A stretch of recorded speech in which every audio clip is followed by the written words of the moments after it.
What have you been saying about your dating journey? Will you meet somebody? Are you desirable? Are you cursed? Will you never get married? Proverbs chapter 18 is our Proverbs for today. It is one of my favorites, next to Proverbs 31.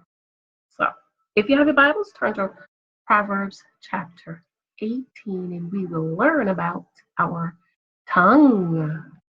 Hopefully, you have something hot to drink. And my cup says teenage daughter survivor, and I chose this cup for a reason. Yes, I did.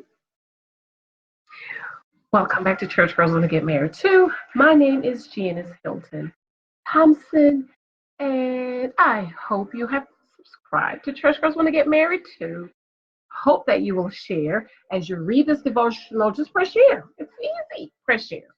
Invite a friend and tell somebody. So, Proverbs chapter 18, I will be reading again from the New Living Translation version, but I also have the King James Version and the Amplified Version. I want to point out a verse for you. Okay? Proverbs chapter 18. And yes, I'm going to read this entire chapter because I love it. I love it. I love it.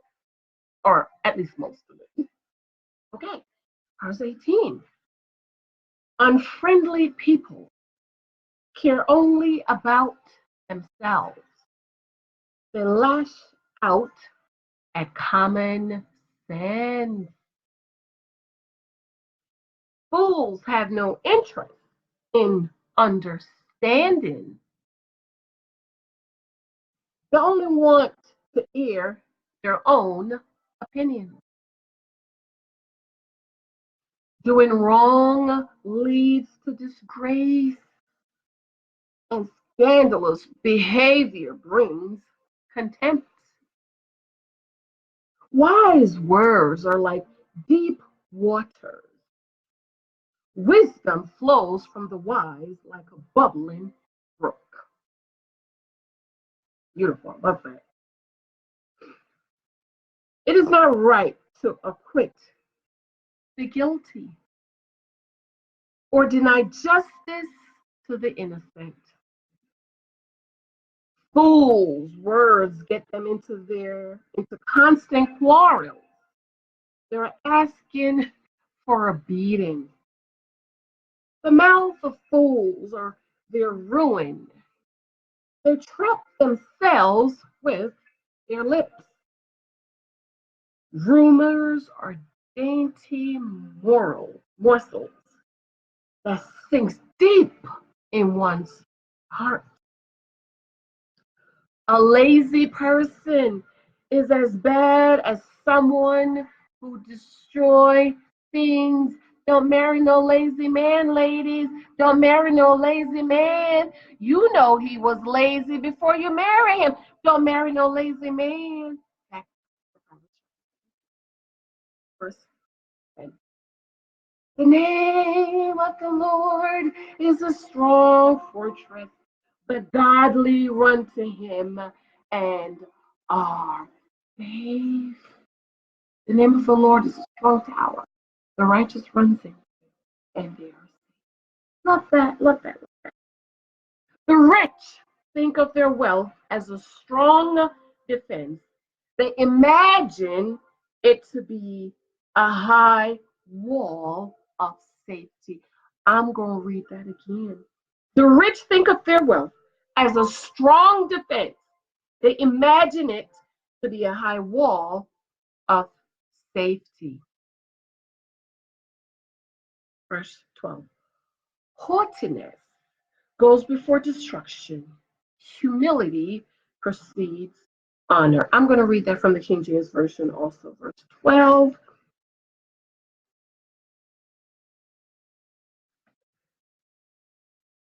Before destruction, the heart of a man is haughty, and before honor is humility. Verse 13. Spouting off before listening to the facts is both shameful and foolish. The human spirit can endure a sick body, but who can bear A crushed spirit. I just did a video on how to get over depression. Read what verse 14 says. The human spirit can endure a sick body, but who can bear a crushed spirit? Intelligent people are always ready to learn. Their ears are open for knowledge. Let me read that again. Choose an intelligent man, lady. Intelligent people are always ready to learn. Their ears are open for knowledge. That's why I love intelligent men, honey. God, giving a gift can open doors. It gives access to important people. I'm going to read that from the King James Version, verse 16. Let me read that again. Giving a gift can open doors. It gives access to important people. A man's gift, King James Version, can make room for him and bringeth him before great men. Know what your gift is. Find it. Find out. Spend time seeking the Lord, praying, and find out what your gift is. Because a man's gift will make room for him and bring him before great men. Verse 17. The first to speak in court sounds right until the cross examination begins. I love that. New Living Translation. Verse 18. Flipping a coin can end arguments. It settles dispute between powerful opponents. An offended friend is harder to win back than a fortified city. Arguments separate friends like a gate locked with bars. Whose wise words satisfy like good meal? The right words bring satisfaction. Let me read that again. Wise words satisfy like a good meal. The right words bring satisfaction. Verse 21 is my verse. The tongue can bring death or life. Those who love to talk will reap the consequences. Let me read that again. The tongue can bring death or life. Those who love to talk will reap the consequences. Let me read that in the King James Version. Death and life are in the power of the tongue, and they that love it shall eat the fruit thereof. Let me read that again. King James Version. Death and life are in the power of the tongue, and they that love it shall eat the fruit thereof.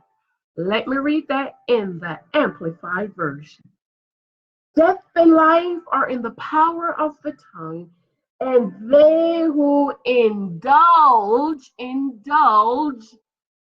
it shall eat the fruit of it for death or life. Let me read that again. Proverbs 18:21 Amplified Version. Death and life are in the power of the tongue, and they who indulge in it shall eat the fruit of it for death or life. Death or life.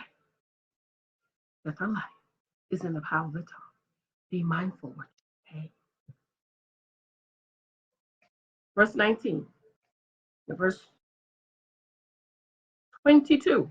Another one of my favorite verses. The man who finds a wife finds a treasure, and he receives favor from the Lord.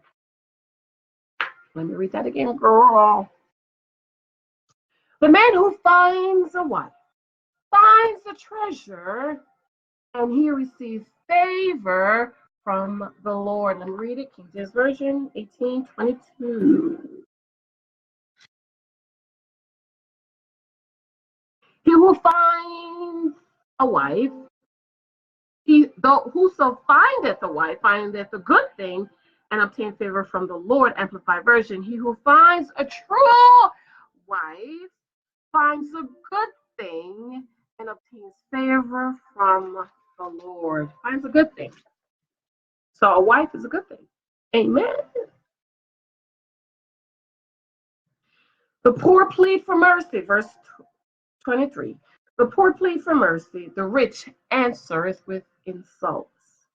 There are friends who destroy each other, but a real friend sticks closer than a brother.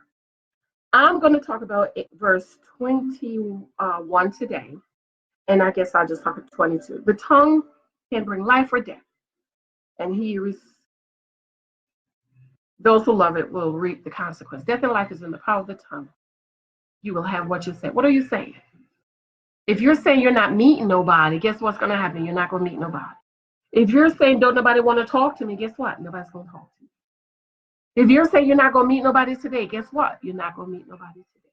Death and life is in the power of the tongue. You will have what you say. What have you been saying about your dating journey, about your life, and about your husband?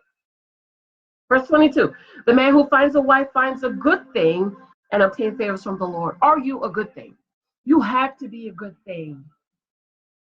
Are you keeping yourself for your husband?